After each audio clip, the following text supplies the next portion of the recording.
1947 के बाद भारत को एक चेहरा मिला, एक आवाज़ मिली, एक दिशा मिली।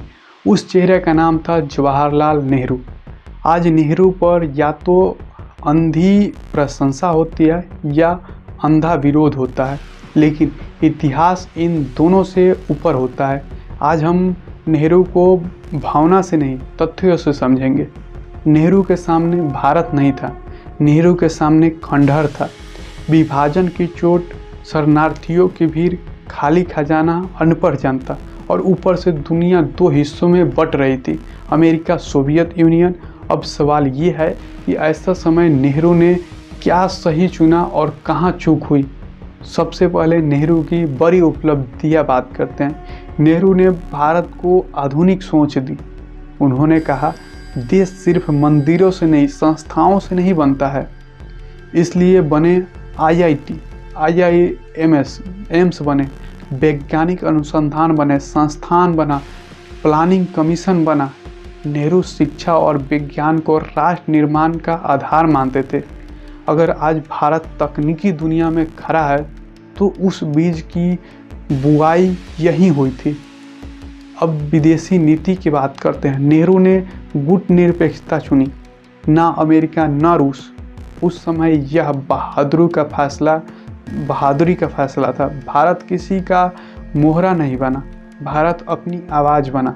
लेकिन यहीं से जोखिम भी शुरू हुआ। अब आते हैं सबसे बड़े चूक पर, चीन। नेहरू चीन को भाई मानते थे, हिंदी चीनी भाई भाई। लेकिन राजनीति में भाईचारा नारे से नहीं चलता, सीमाएं स्पष्ट नहीं की गई, सुरक्षा को कम आंका गया। 1962 युद्ध और भारत मानसिक रूप से टूट गया। यह सिर्फ सैन्य हार नहीं थी, यह विश्वास की हार थी।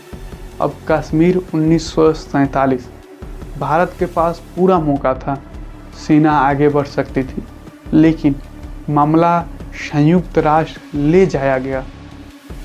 सीज फायर रेखा और एक अधूरा समाधान। अब सवाल उठता है, क्या यह राजनीतिक असरदवाद था या रणनीतिक जल्दीबाजी थी? इतिहास आज भी इस पर बहस करता है। अब अर्थव्यवस्था, नेहरू की बात करते हैं तो समाजवाद की ओर झुके हुए थे। सरकारी नियंत्रण, लाइसेंस, कोटा, निजी क्षेत्र संदेह की नज़र से देखा गया। नतीजा, उद्योग में धीमे पड़े, नौकरी कम बनी, गरीबी तेजी से नहीं घटी। इरादा सही था, तरीका भारी भी पड़ गया। अब सबसे ज़रूरी बात, नेहरू तानाशाह नहीं थे, वे लोकतंत्र में विश्वास करते थे। विपक्ष को कुचला नहीं किया, चुनाव हुए, प्रेस जिंदा रहा। यह बहुत बड़ी बात थी।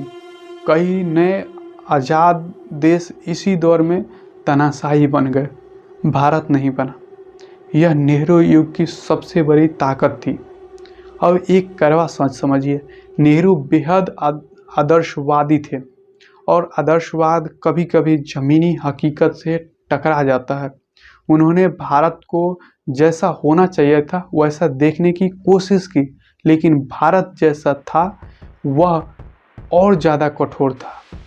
अब सवाल, क्या नेहरू भारत के लिए गलत थे? नहीं, बिल्कुल नहीं। क्या नेहरू परफेक्ट थे? बिल्कुल नहीं। नेहरू एक युग थे जिसमें कुछ नींव मजबूत पड़ी और कुछ दरारें छूट गई। और अब आखिरी बात, बहुत ध्यान से सुनिए, अगर नेहरू संस्थाएं न बनाते तो आज बहस करने की जगह भी न होती। और अगर नेहरू कुछ फैसले और सख्त लेते तो कुछ समस्याएं शायद इतनी लंबी न खींचती। इतिहास किसी एक आदमी से न बनता है, न बिगड़ता है, लेकिन कुछ लोग इतिहास की दिशा तय कर देते हैं। नेहरू उनमें से एक थे। नेहरू पूजने के लिए नहीं थे, नेहरू समझने के लिए थे। क्योंकि जब हम अपने पहले कदम ईमानदारी से देखते हैं, तभी आगे की गलतियां से बच पाते हैं। तो दोस्तों, ये वीडियो यहीं पे समाप्त होता है। आपको ये वीडियो कैसा लगा कमेंट करके बताएं। मिलते हैं फिर अगले वीडियो।